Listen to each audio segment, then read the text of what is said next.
Yo, what is up, everybody, and welcome back to Ready Town, episode 2 of Zaregoto. Kubikiri cycle. I think that's the full title. Let me just boom real quick. So two things right before, actually three things right before the episode. Yes, I'm in a wizard fit. Don't question it. That's number one. Number two, this right here was a little bit of information I just wanted to real quick go over from the Patreon comments. Shout out to Patreon, early access plus full opacity and audio, because copyright, LMAO. The important things here, are these three things, which is that main character's name, because I was confused about the main character's name, is this E? I need to listen to them pronounce it, because it's either Lee or it's E. I think is this a capital I? I think it's a capital I. And so, but the joke is that it's supposed to reflect the pronoun I, so I guess, like, E, though, I think kind of works. So, that's something which obviously I was kind of talking about that last episode. That definitely correlates with the whole, is the world boring or are you boring? And so for us to not even have his name and it's just like referring to yourself only as I and not giving yourself a name feels weaker than having a name. You know what I mean? Like if you're not even letting people know your name, then that's even less drawing attention to yourself, like in the narration. So interesting. The master of nonsense thing can also be correlated or translated as nonsense user or nonsense bearer. I like nonsense user. I think that has like a interesting like sound to it, I guess. And then the watch numbers at the end of the episode was Kunigisa trolling. She fixed the watch, but also decided to reverse the numbers. Yeah, I had no idea what was going on there, so that's helpful. And then other thing, I read a couple of pinned messages or a couple of like fragments from the novel that people posted in the Discord that they said that I should read and could read without spoiling. So I read a couple of those. The one that I wanted to point out that I read was this one, which you can like pause, boom, boom. Now you can pause and read those and see what I'm talking about. It talks about like this group that is kind of like, I don't know if terrorist would be the word. Well, they wreaked havoc, and more havoc. Ludicrous havoc to the point of it being practically refreshing.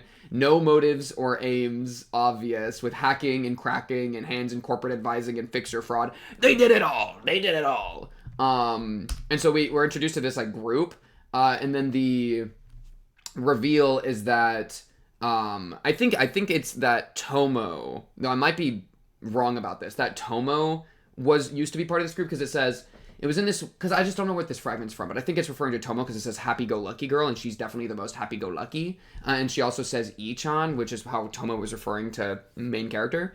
So I think Tomo used to be part of a criminal, law-breaking, hacking group, which is kind of interesting. It was in that way that this team met what was, in a sense, an anticlimactic end. Who would believe the leader of that now defunct team was this happy-go-lucky girl still in her teens? Exactly who in their right mind would believe something so nonsensical that it couldn't even be mistaken for a sick joke?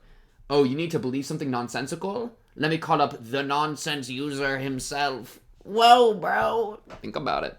Anyways, I wonder if you could read into that. I feel like believing something nonsensical when the guy is talking about nonsense, that like the history of this genius girl is nonsensical.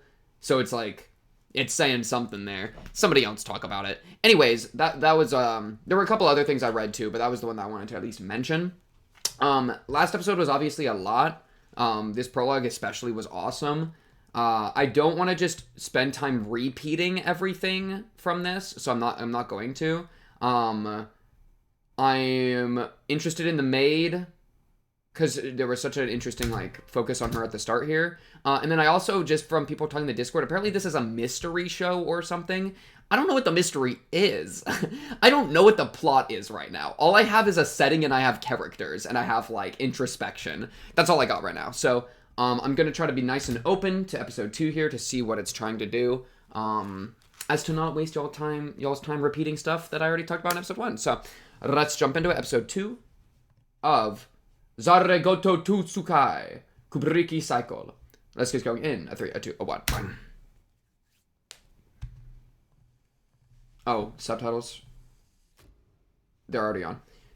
If you overlook the fact that you're completely wrong, then you're mostly right. I'm also going to try not to pause to make the YouTube thing better, which means I'll have to go back.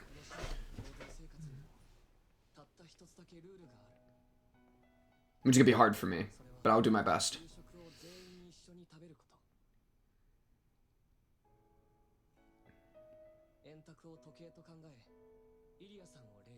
Oh, so many names.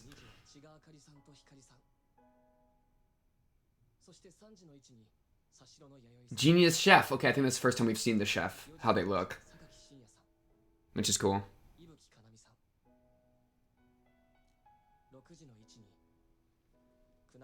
Yo, she needs to get more sleep. Instead of 3 hours. You are...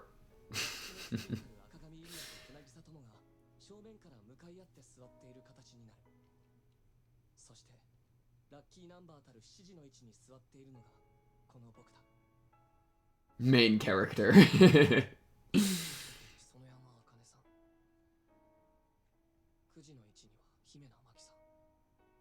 I like Maki. She's interesting to me.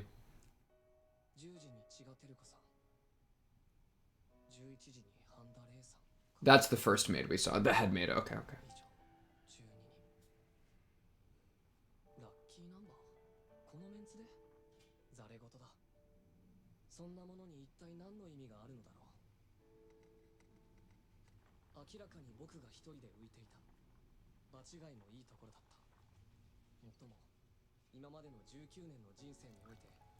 Wow, that's a crazy line. Houston! Houston mentioned! Texas mentioned!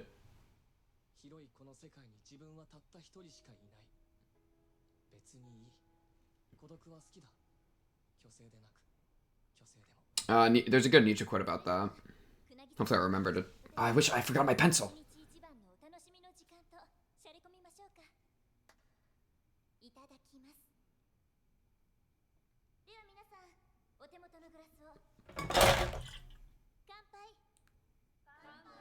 Cheers. Okay, nice. Wait, is this a... I don't think I've seen this. Oh, frick. I still gotta focus. I'm freaking out! Okay.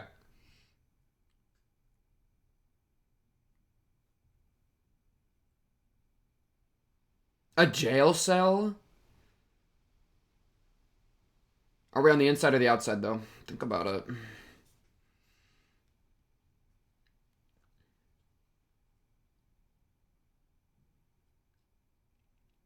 It's like the setting is on the other side, which is interesting.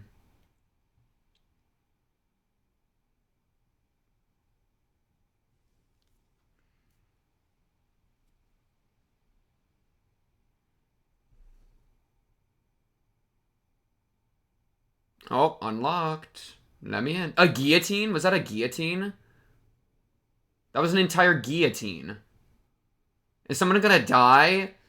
Wait, that guy's gonna die. It looks like everybody's necks looks like they're getting chopped off. Wait, I'm freaking out. What do you mean guillotine? And then we're gonna do this weird like cut thing on everyone's neck.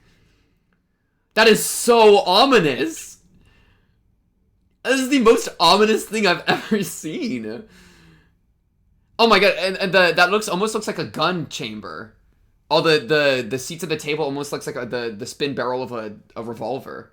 Assembly and something? I didn't read the full title. Assembly and something. What is that? Has everybody got a unique food item? Oh, genius chef.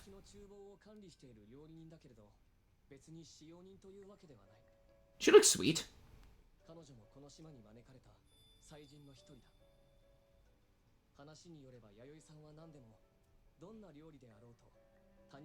Everyone else alive. That's crazy.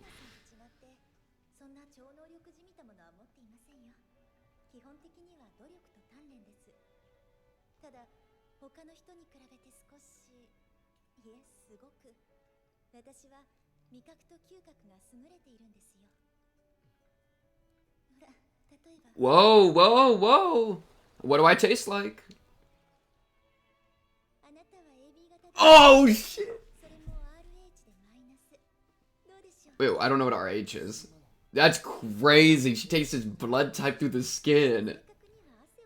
That's awesome.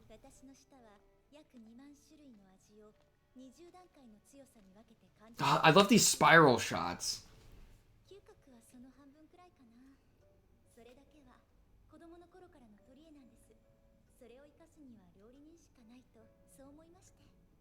And it's because that's all she had going for her that she figured that cooking was the route. If she had other things going for her, then she might not have chosen cooking.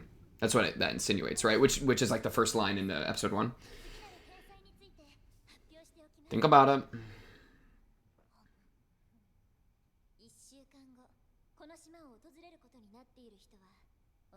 Do we have enough seats at the table?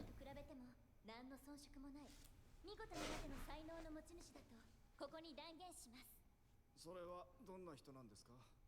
そうですね。私は一度会っただけなんですけれど、そう、一度で十分でした。She charmed for real. あの人は私にとってのヒーローですね。英雄的存在です。私にとっては推理小説における名探偵、怪獣映画における怪獣ってイメージかしら。怪獣。 Detective or a monster? 相川さんと言います。皆さん仲良くしてあげてくださいね。私、相川さんのことすごく気に入っているんです。愛しちゃってるくらいに。Okay.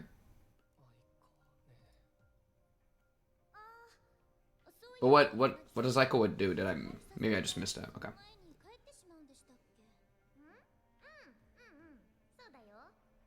That's it?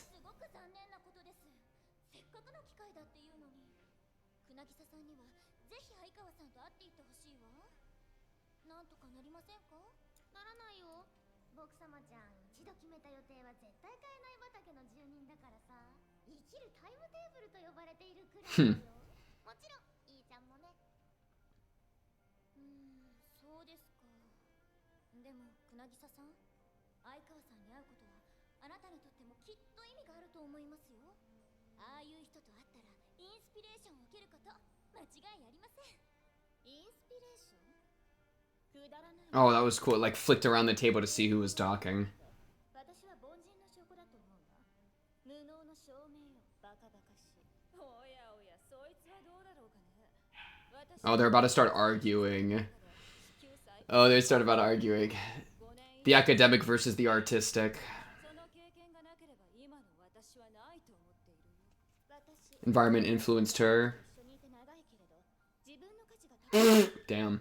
Yeah, it's funny. The artistic is like fully individual, whereas the other one is influenced by, like, the academic was brought up by the environment by, like, mentors or whatever, right?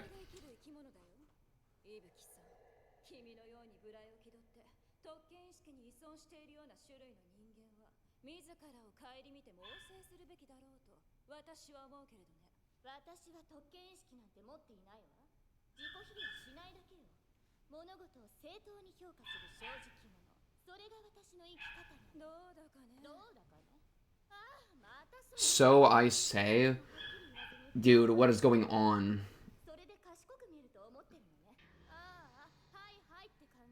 They're fighting.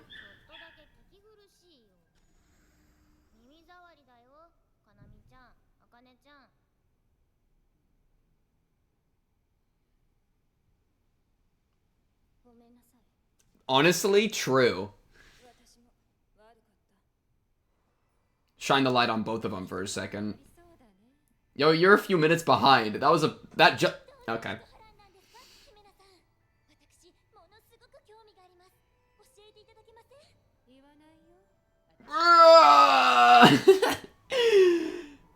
Useless fortune teller. What is that? It has to do with Tomo? Oh, that's an interesting line. You'd have to be arrogant to do that?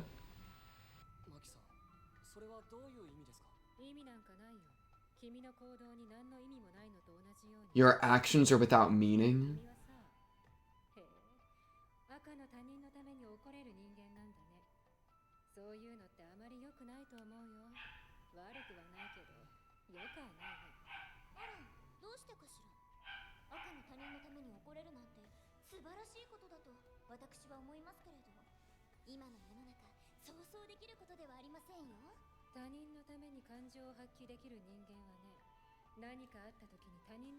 Oh, okay. It like goes two ways. Just says that she hates him.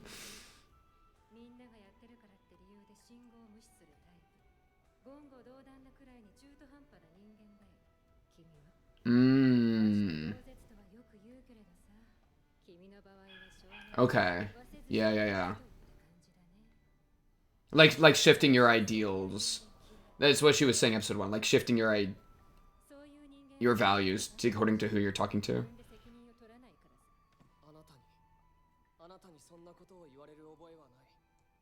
Is he saying that because he actually cares, though? Yeah, like, are you actually upset, or are you just doing that as, like, a performance? Oh, he seems actually kind of miffed. I can't, you know?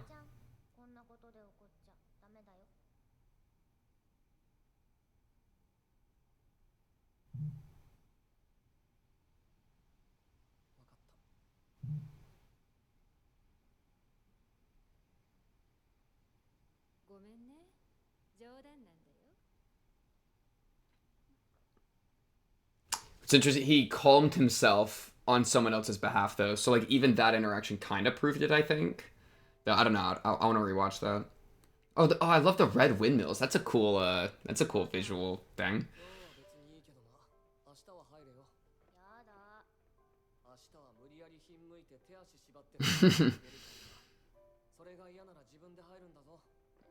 The spinner. The spinner. No, they're always taking a bath. Silly.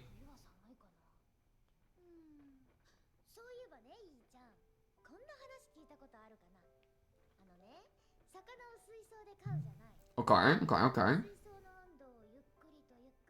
Is this the frog thing? Like the boil the frog?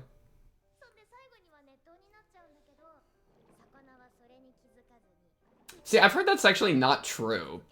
That's like, but, you know. Are we sure? Yo, fact check it. But sure, let's agree it's true, just for the sake of the thing. Oh, they won't notice they're boiling. That's funny. Wait, no, but the problem isn't them noticing they're boiling. The problem is that they're boiling. Noticing or not, noticing something or not doesn't establish whether it's a problem or not.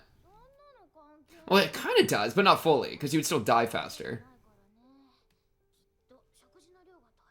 Yo, give her an emergency granola bar?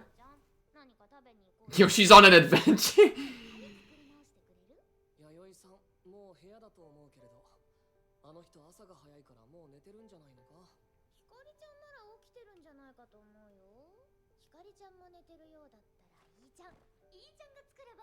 Yo, this girl is useless. Dang, he flashing us.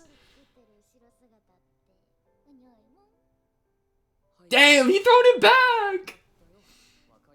That's my boy, man. That's my main character. Okali dokali. Yo, what did we just walk into?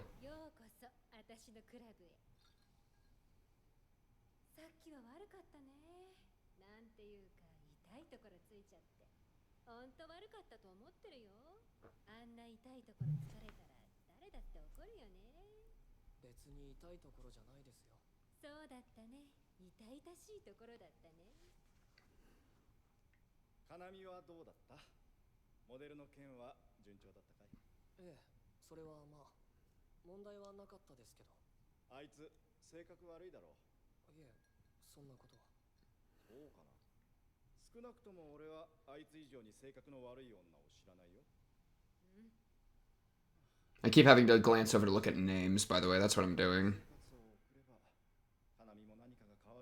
Oh, because he's the assistant to her, right? Yeah, okay, yeah, he's the assistant to her.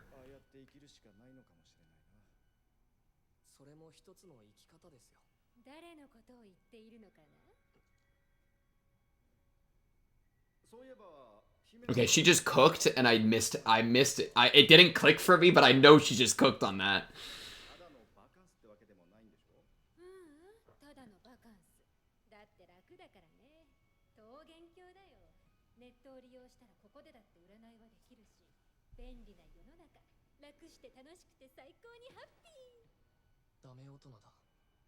She's a parasite.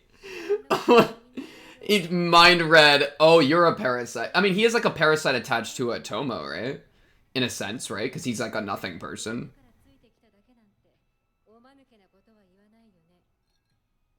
It's absolutely what happened. He just called exactly what happened. Yeah.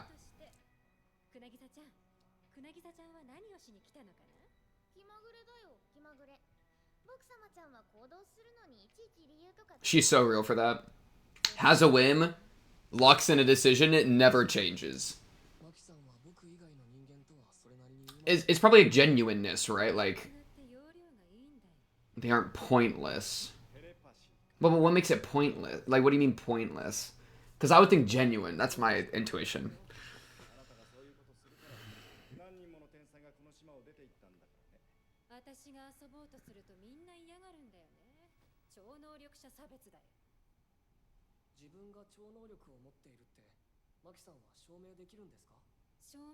Have the maids said a single word?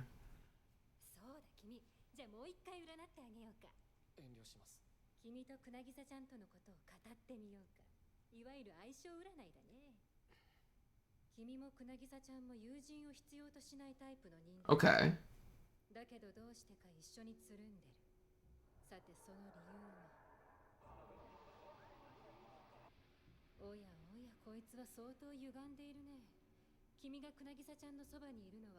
Ooh.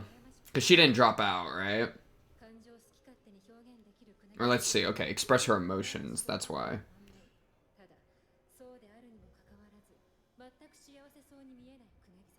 This is a cool visual.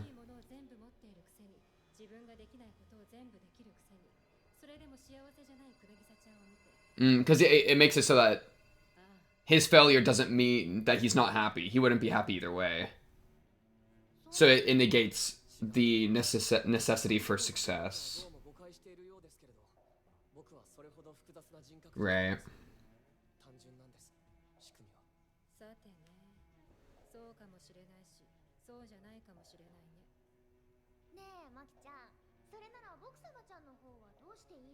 Oh, so that's why. Yeah, okay.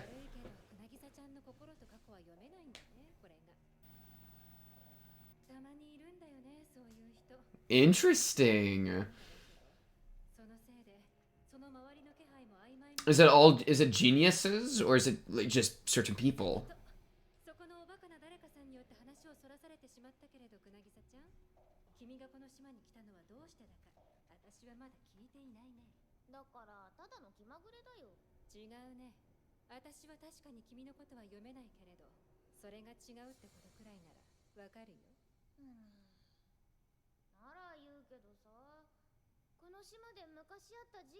In a case. Okay, so now we're getting like the plot. Oh, he protects her. And she's like, I know no rubble will hit me. I'm out of the splash zone. Fortune teller, bro. So annoying.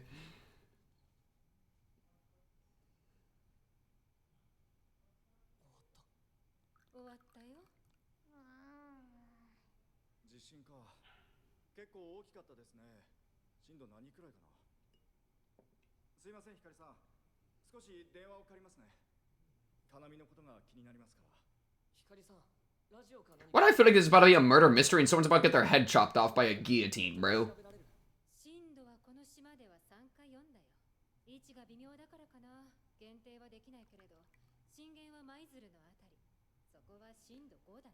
You already know the weather report from the future or something?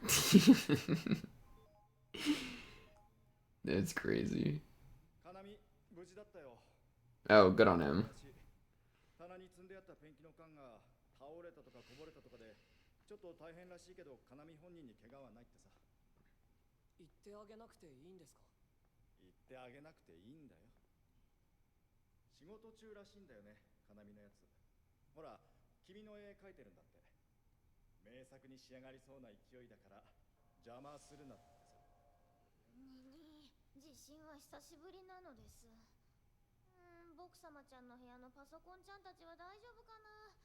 Yo, fortune teller, tell me if the computers are okay.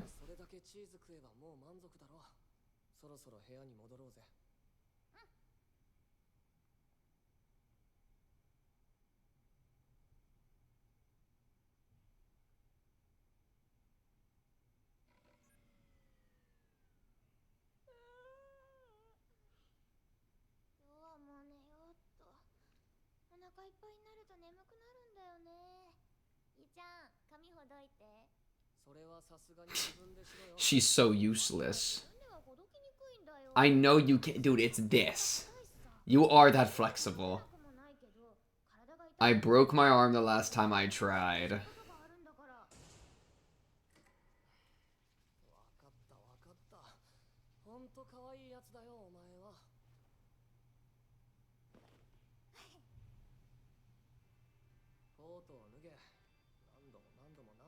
She's having so much fun just rolling there.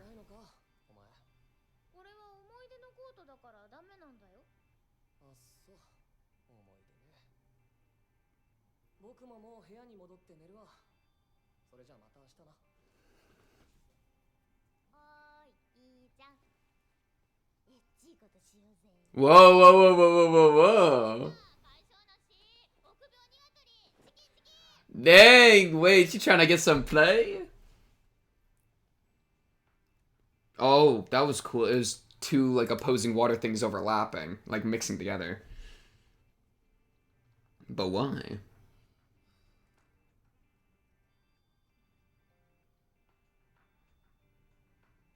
It'd be like this sometimes. What the hell are we doing? Get out of my brain! Oh, he's like battling with those thoughts? Actually, me when I try to fall asleep, being like, no, I didn't mean that. No, no! He's trying to break it?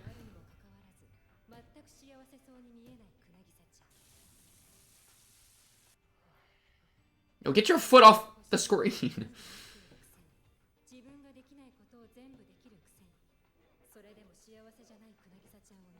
That does assume happiness as the end goal, which I agree with that assumption, but...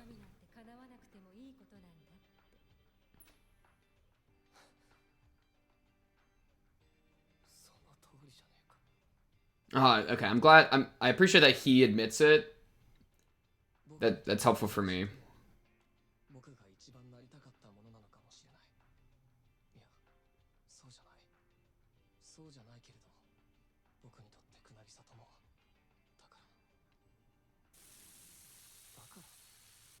What is that supposed to be?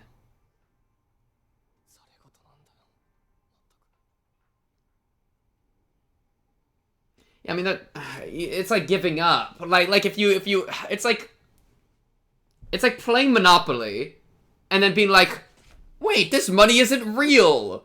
Who cares who has the most of it? Yeah, no shit. Like, it is all nonsense if you, like, flip the board. But, like, that's why you don't flip the board. So you can keep doing your thing. Okay, so she's freaking dead? Is that a decapitation? Wait. Wait. What? That's the end of that? Dude, that went so fast.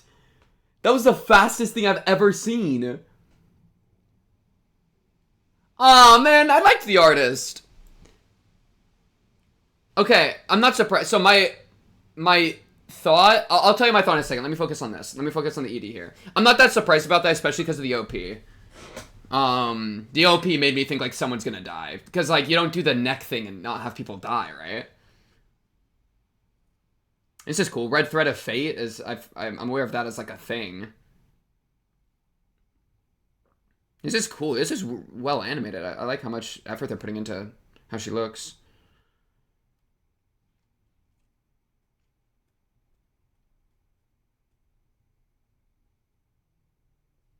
Well, that had a little bit of sauce. That frame had a little bit of sauce.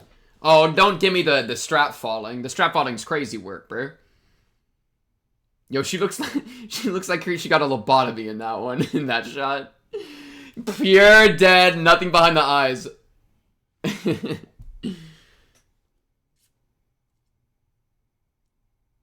I need to make sure it doesn't... I need to pause right before the end though, so I don't lose my subtitles. Okay, we're good. So dead body.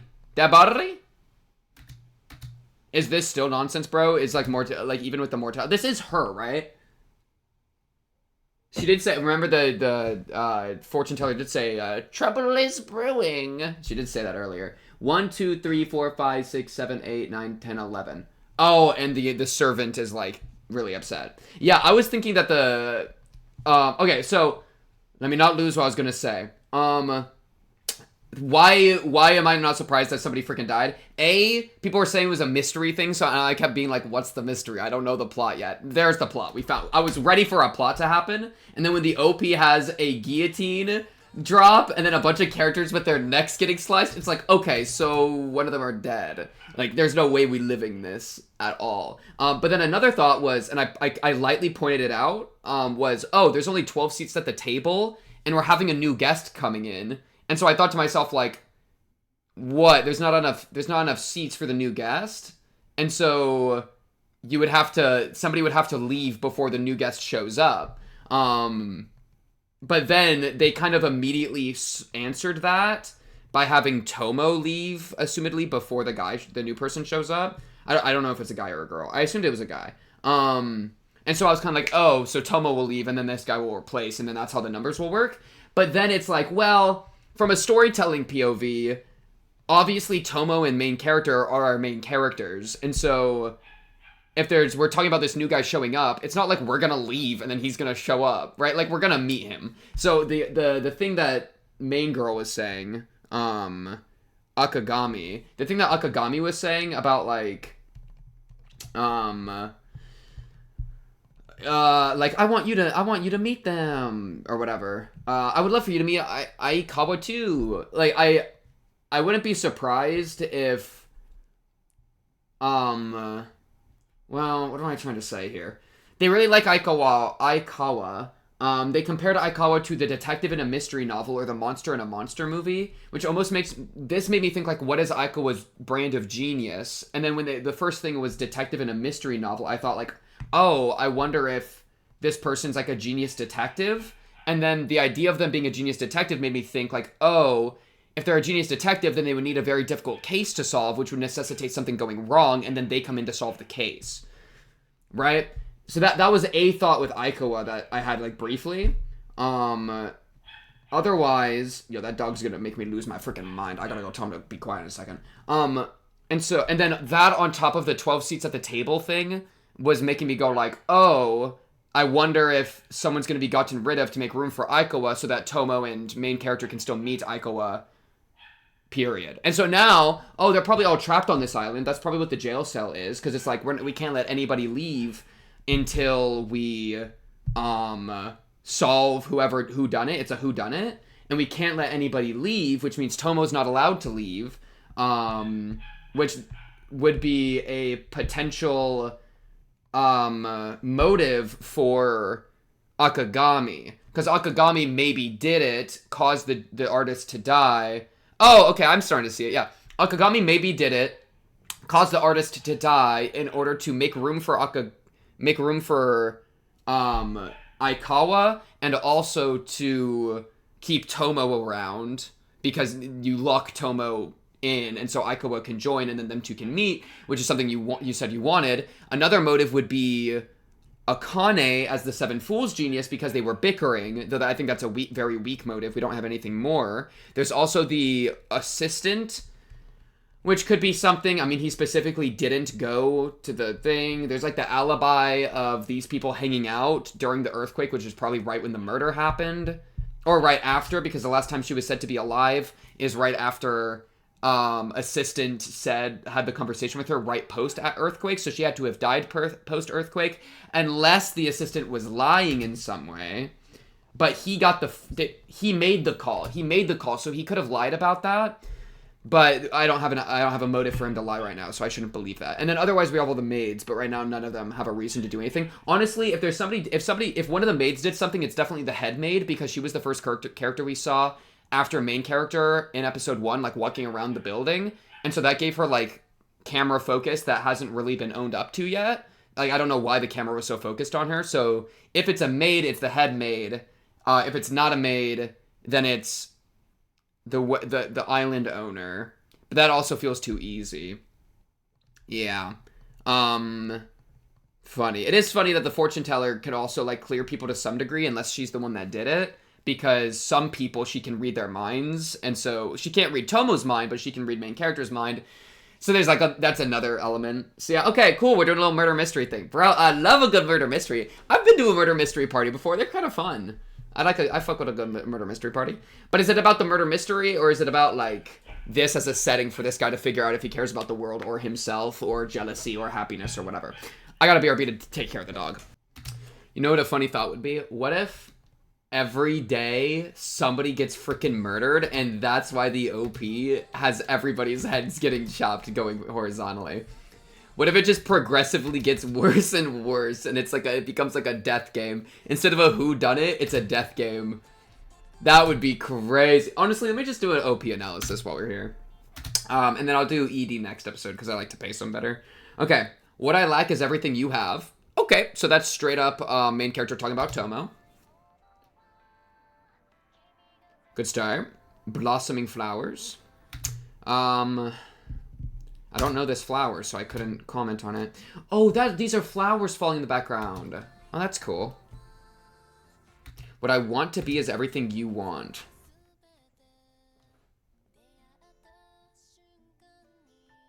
The moment we first met, I'm sure I already knew. Yeah, and so now knowing what's going on with the plot, this makes more sense. We're like, they're assumedly kept on the island. Wait, what? Oh, frick. Let me just subtitle browser. What was the last line? The moment we first met, I'm sure I already knew even before it began. Okay. And then we're just getting a lot of the environment in the back. Behind my words, I'm always hiding. Yeah, I mean, this is, again, just what Maki was, like, perfect reading him on. It's pretty much just the same thing, right? Keeping my feelings buried deep. The world that keeps us trapped sure changes before you know it. I mean, are you talking about, like, the world in general? Or are you talking about the world in smaller context that we're all trapped here on the island, you know? Because I think that's where this is going. Though it could, like, the world in a greater sense. I'm still thinking of, like, the self versus the world, like that distinction.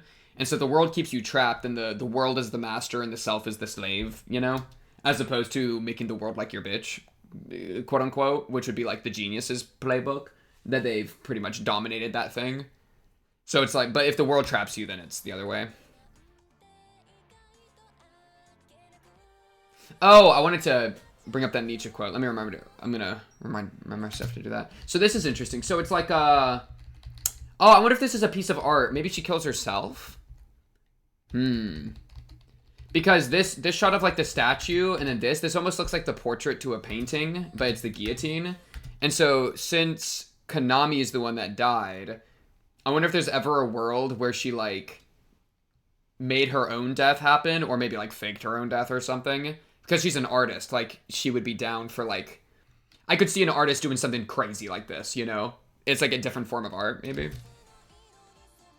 So that'd be another hypothetical. But yeah, now we just have everybody's heads getting cut off. I mean, my heart's already dyed a single color. If in my mind, the answer's already been chosen.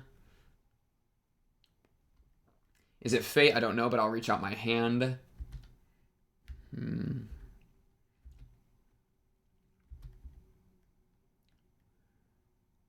We don't need words at all.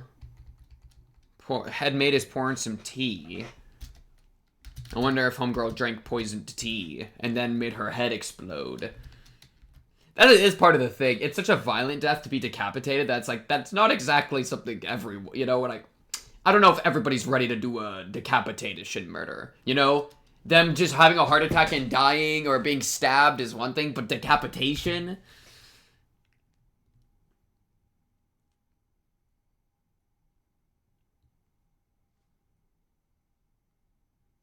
The beheading cycle. You know, as a matter of fact, that would make a lot of sense now. You know what? Did they say that in episode 1? I might be stupid. Oh, it's called the beheading cycle. For some reason, I thought it was called the suicide cycle. Am I stupid? I don't know, bro. I'm dumb. Assembly and arithmetic. The beheading cycle, because she got beheaded. Yeah, I get it now. The Blue Savant and the Master of Nonsense. Okay. Oh, the titling kind of freaks it up because of the thing here.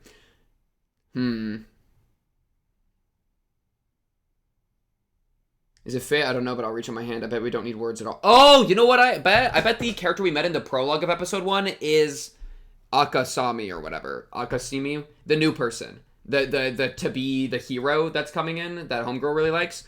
Aikawa. I bet that's Aikawa. I don't know yet, so I'm just gonna put Aikawa, but I think that would be reasonable. That could be Aikawa. Okay.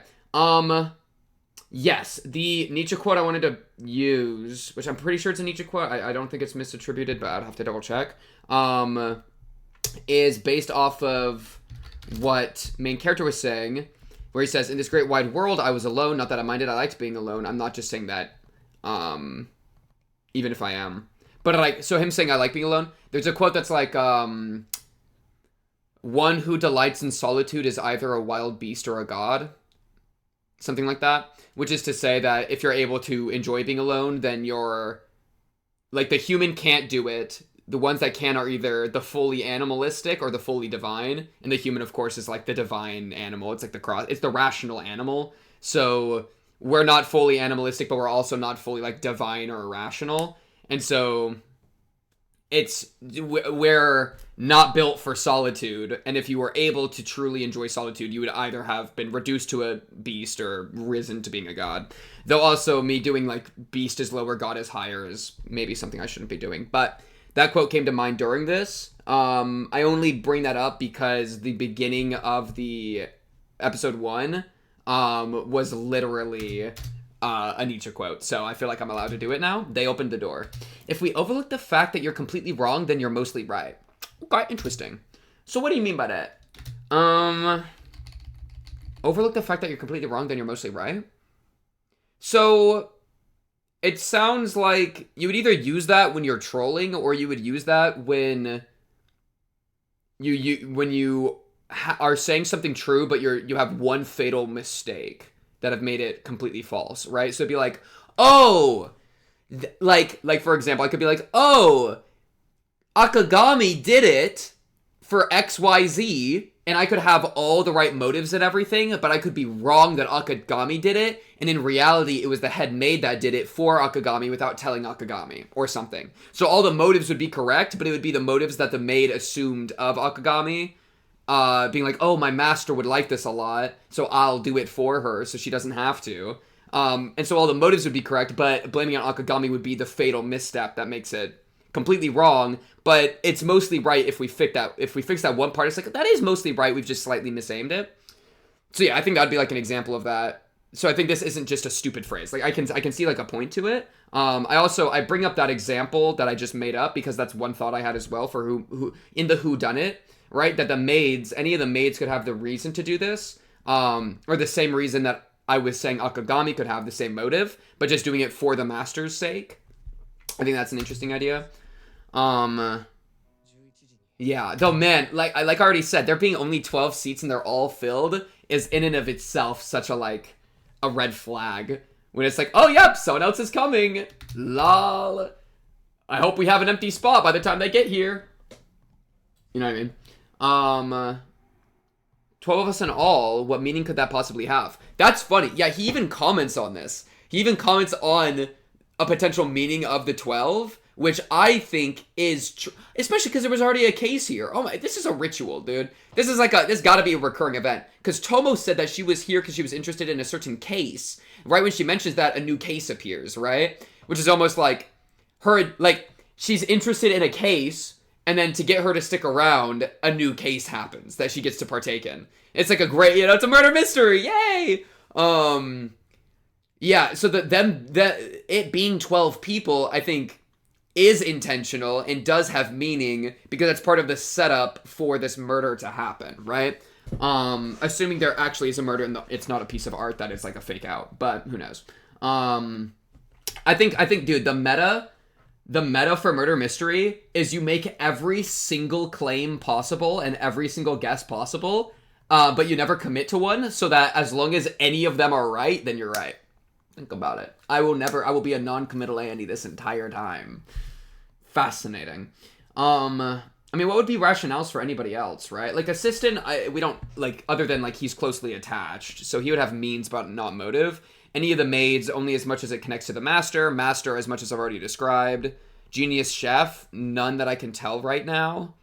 Though Loki should go over to the body and, like, lick the head stump and be like, the body's been dead for 32 minutes. Because she's a chef, she can do that, right? Think about it. That'd be a funny thing for her to do. But yeah, I don't have any ideas for the chef's motive. Artist is the one that's dead. Assistant already talked about. Seven Fools Genius already talked about. Fortune teller. I don't know. I feel like I don't have a motive for the fortune teller either. I think it would make sense if you knew a murder was going to happen to bring a genius fortune teller in order to, like, test them and, like, see it in practice. You know, where it's like, ooh, I want to see fun fortunes happen. Let me invite the genius fortune teller over and then bring in an event that she would probably read into the future on. Like a murder. You know, I can see, like, a two birds, one stone there. So it'd make more sense for me for the fortune teller to be not in on it, and it's like a test of the fortune teller.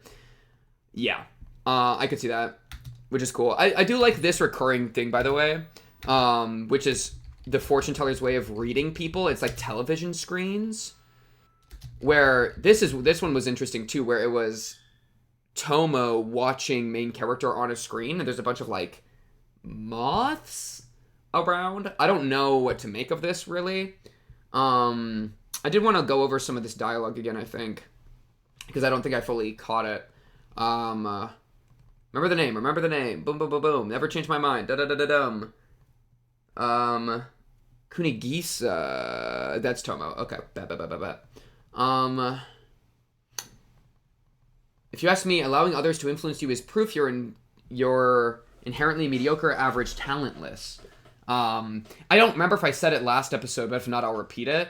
Or if I did, I'll repeat it. That there's something really... This is a phrase I think from Neil deGrasse Tyson, but I like the quote, so I still like it. Where it points out how, like, science rediscovers the same stuff all the time, right? You could have 10 scientists all discover gravity, and they'll come to the same conclusion of gravity, right? That's what the point of science, right? That you, like, repetition to establish the same result. Whereas art never does the same thing twice, right? Like, if somebody makes a painting, it's always going to be unique. Unless it's, like, rote copying, but people wouldn't really consider copying to be art, right? Like, the entire point of art is that it's fully unique, and it's... What's so magical about that is that you could have 1,000 artists all create a painting, and nobody will make the same painting. That's, like, the beauty of it. And so, for the artist to talk about influence of others being mediocre, average, talentless, where it's like, oh... being influenced by others is kind of academic, because the entire point of academia is to, like, get the same proof and correlate with others to, like, verify, you know? And you could, like, breach new ground academically and be unique and powerful, but the entire point is that eventually somebody's going to be able to supplement your research to, like, back it up and to remake the claim and give it even more, like, power, you know? Over time, we're going to keep going to the same theories and always giving them, like, a new shine and reevaluating them. Whereas with art, you don't do that. Art is, in a sense, a lot more individualistic in the creation process compared to something like scholastic or academic. I think that's true. That's something I already believed. And so when Artist here was talking about that, I thought that was really cool. Where it's like, oh yeah, I would agree with absolutely. You know? I've been on this island for a considerable time. I do not feel improved by it one bit. Damn. Yeah. Boom, boom, boom, boom. So I quite liked that.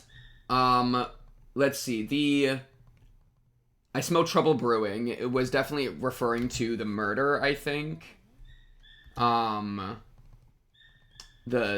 prophecy. I'm not arrogant enough to try and involve myself with the world. That's such an interesting line. Man. Because it feels like...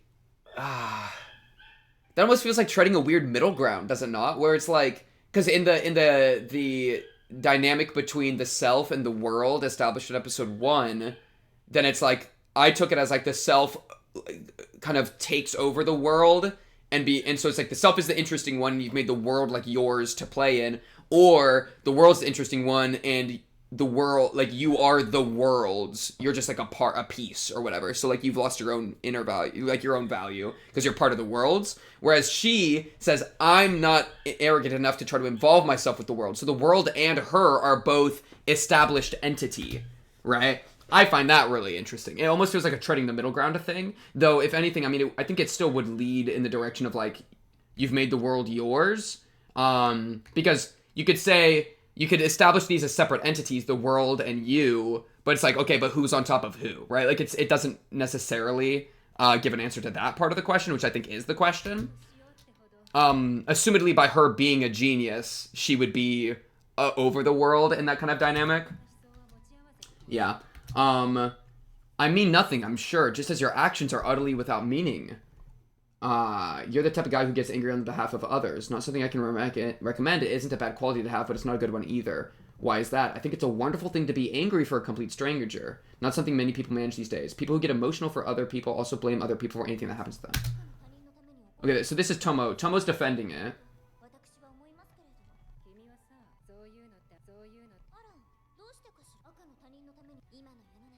Oh, no, that's not Tomo. That's the leader. Yeah, all these anime girls sound exactly the same. I'm gonna be so real with y'all.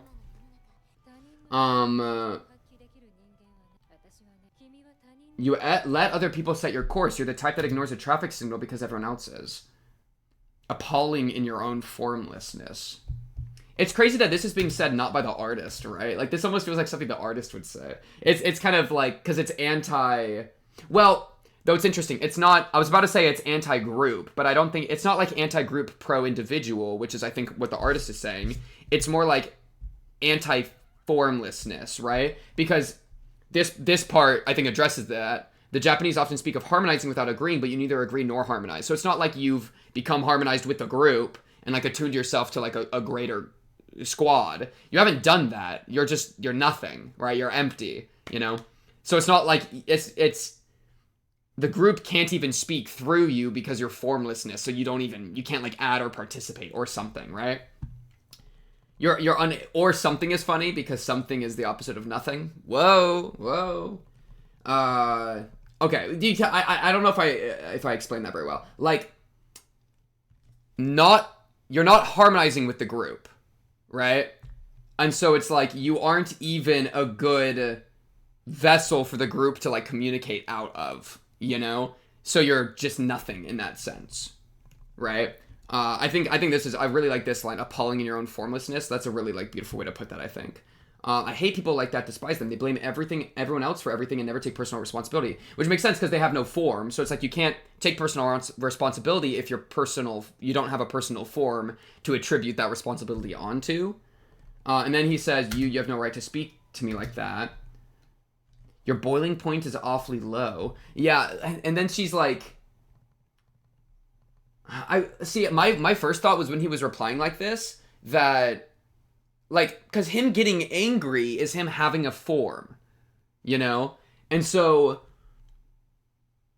I think that's true. I don't even think I need to defend that, right? Being angry because you feel attacked is an individual, like, pushing out their form. And, like, being like, hey, stop stepping on me, you know?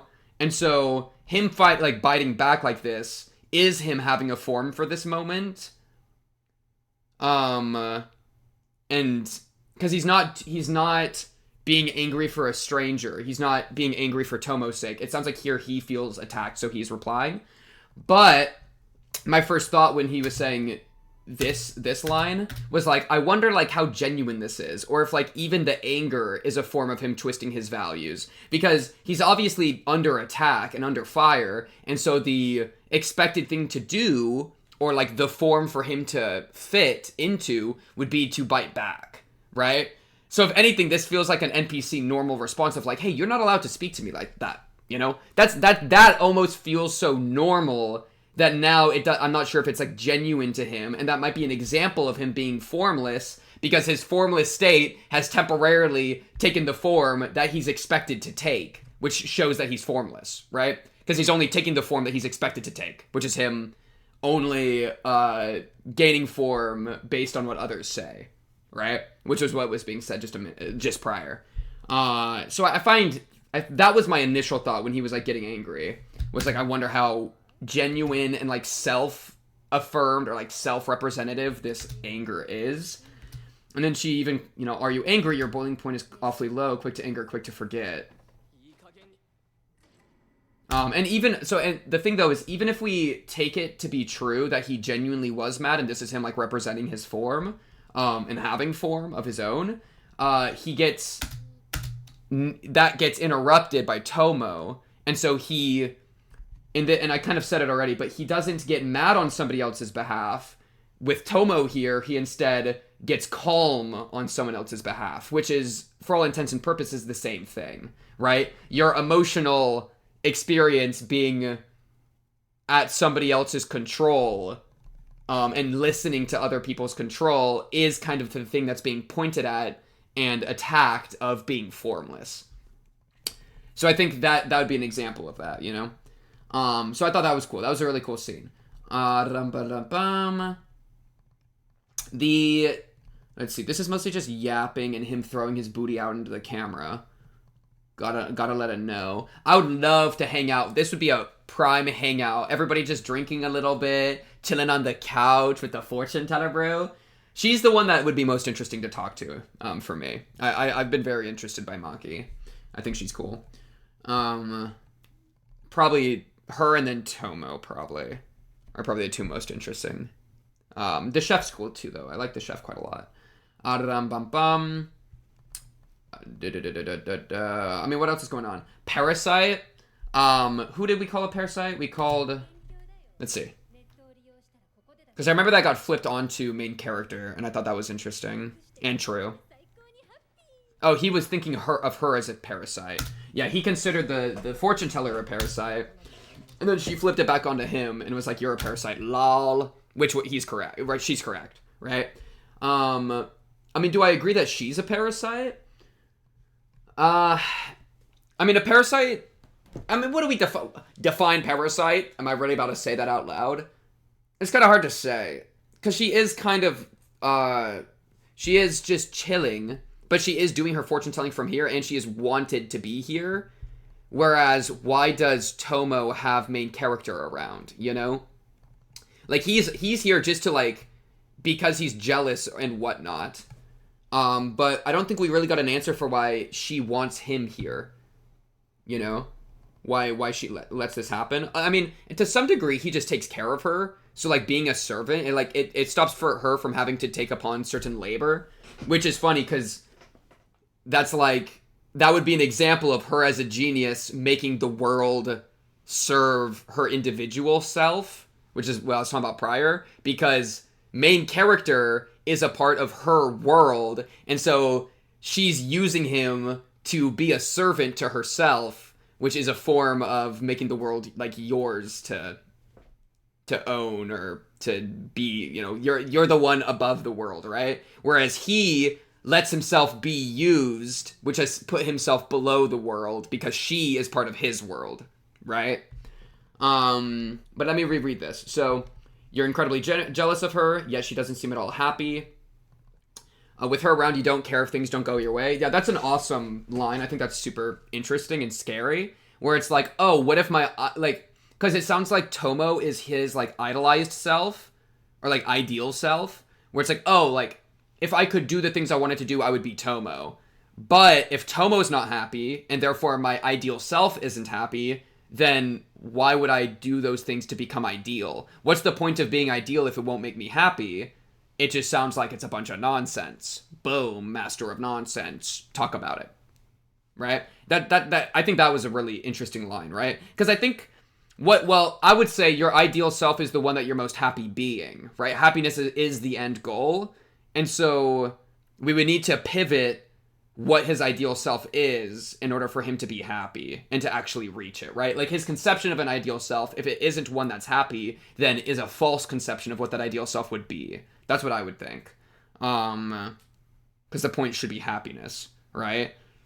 And I think there's also something about, like, the journey as opposed to the end goal. You could like talk about that. Where if it's always about the journey towards becoming your ideal self, then like, all right, it should be about the journey as opposed to the end destination. Because it's like, if you're always putting off happiness, you're never going to reach it. If it's like, oh, I'll be happy once I'm my ideal self, then I got really bad news for you. It's an ideal, right? It's not exactly a real, like realistic, you know? It's all, the idea, you're never going to be perfect. And so you can't leave happiness at the finish line because you're never going to reach the finish line. You have to enjoy the sensation of running and then bring the happiness with you, right? I think that's just a much healthier mindset. And so I feel like that was kind of said,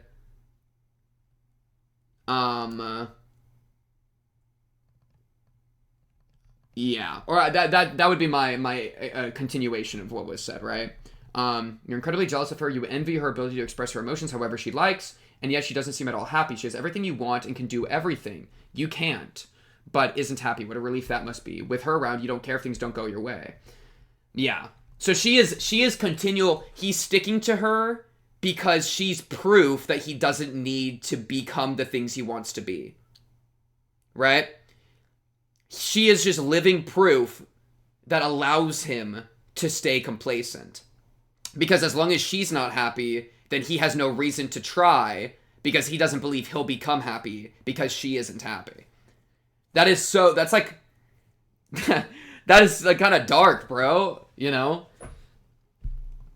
This is interesting too. Tomo was everything I most wanted to be, or no, not that. To me, she was well, then what? It's all nonsense anyway. Like, he gives up, you know? He's doing this, like, this is so real, by the way. I experience this kind of thing all the time. Rolled up in my blankets with, like, static bouncing in my skull as I'm, like, going down, like, a rabbit hole of, like, introspection spiraling. And then a good escape hatch out of introspection death spirals is just, it's all nonsense anyway, right? But sadly, it's a good escape because it leads you to, like, apathy, where everything becomes nonsense, and then nothing, like, you can't feel the pain of a death spiral if the death spiral is nonsense, because it's no longer a death spiral, because it's no longer going down, because there's no down anymore, right? It's just anywhere. It's just a spiral. And so it's, like, who cares anymore, you know? Like think like the stock market, you know? Like, up is good, down is bad, right? Or, like, heaven's above us, hell's below us. But as soon as you stop caring about where things are going and, like, that directionality, then it's like, oh, it's not necessarily, like, up doesn't exist, down doesn't exist, it's just direction. And that doesn't matter, because where does it like, what direction matters if it's all just direction? It's all nonsense, it just all breaks apart, you know? So, like, I don't know if that analogy really worked, but the idea of, like, escaping from this angst by giving up and going into, like, apathetic nonsense is something I definitely resonates with me. Yeah. I think it very much lines up with a lot of my, like, nihilistic arcs that I've had, right? Where it's just like, oh, nothing I do will matter. I've even had, like, the weird, like, gnawing thought in the back of my mind of, like, what does like it matter to even be happy, right? Where it's like, how arrogant would I have to be to ascribe value to a sensation I undergo, you know? It's not quite this line, but, like, it's like, who cares if my life is enjoyable or suffers? Who cares? What does it matter? And the only answer I can give is, oh, I care, and that's what it matters, right? Like, I have to return to the self in order to, like, build that back up. Which I think it's funny because it's the series has read that, because in the prologue of episode 1, that whole conversation of the self and the world, it's like, oh yeah, like, I'm definitely caught, I do the self. Because I need to do the self, because if I don't do the self, then no experience, like, beauty's in the eye of the beholder. I decide if something's good or bad. And so if I don't value the self and constantly prop up the self to do that, then there no longer is good or bad. And then there no longer is a good or a bad experience, or a good or a bad sensation, or a good or bad thing to do, which means all of a sudden, it doesn't matter to do anything anymore, and it's just complete nonsense. It's all the same, right? There's something very, like, neutral about nonsense, where it's, like, completely, it's all, or, like, samey or something. Neutral even implies, like, that there is a positive or negative, which is wrong in that state, you know? And so it could be really scary, because what that leads me to is like a form of like apathetic suicide, where it's like, I'm not gonna take the effort to kill myself, obviously, because what would that matter? But also, like, am I really gonna put in effort to like feed myself? But of course, effort doesn't matter, and so it just comes down to like my own, what do I do about it? So I think this mindset, if left unchecked, can lead to like a passive suicide. Is kind of what I'm trying to say. And at least that's how I've felt this sort of sensation personally. Which is why I turn around and I go, I matter, I'm awesome, I'm the self, I rock the self, I feel things, and those things I decide if they're good or bad, which is important, and that keeps me active and keeps me doing stuff. What does it matter if I stay active in doing stuff? Because I say so. And that's all I have! So don't take it away from me, Zaregoto! Don't take it away from me! It's all I have! Anyways. What was the point of all this stuff about global warming? What are we talking about? Stop me if you've heard this. Fish boiling water? Is this like an analogy for like we're all the fish on this island and the water's gonna start boiling and we're all gonna boil to death if we don't notice it? I think, and it's something about like, and the fish won't notice, therefore global warming isn't a problem. But they're not gonna keep swimming, they won't keep swimming around in boiling water. They're gonna die. That's the problem. Even if they don't notice it's boiling, they still get killed and cooked by it, right? The frog in the pot, which is the typical metaphor, boils to death, all right? And it doesn't notice that it boils to death. It doesn't, like, feel the pain is, like, the idea, even so I think it's wrong. But, assuming it's true, and playing along with the show, like, you're still gonna die. It's not like you just, you know, not noticing doesn't, like, absolve you from, like, the thing, you know? So that's something I wanted to double speak on. I've also seen this clip before because Ice from the Discord, shout out Ice, has posted this gif of freaking Tomo doing a little like Buduma right there. I've seen that gif before. Okali dokali. Did you really say okali dokali? Hit me with it. Okali dokali. Yo, Tomo's real for that. Unironic, Tomo's real for that. Okay, why you got like a raindrop thing going on? What do you have to do? Do you have to something to do with water? What is the symbology? Because I do think the symbology of the circle on main character's outfit. Oh, him wearing the jacket kind of hides it, huh? I guess it's on his sleeve. He wears his heart on his sleeve, bro. And his heart is just a circle. I think the circle's interesting because circle, like, something, Ouroboros, something, recurrence, something. Yeah.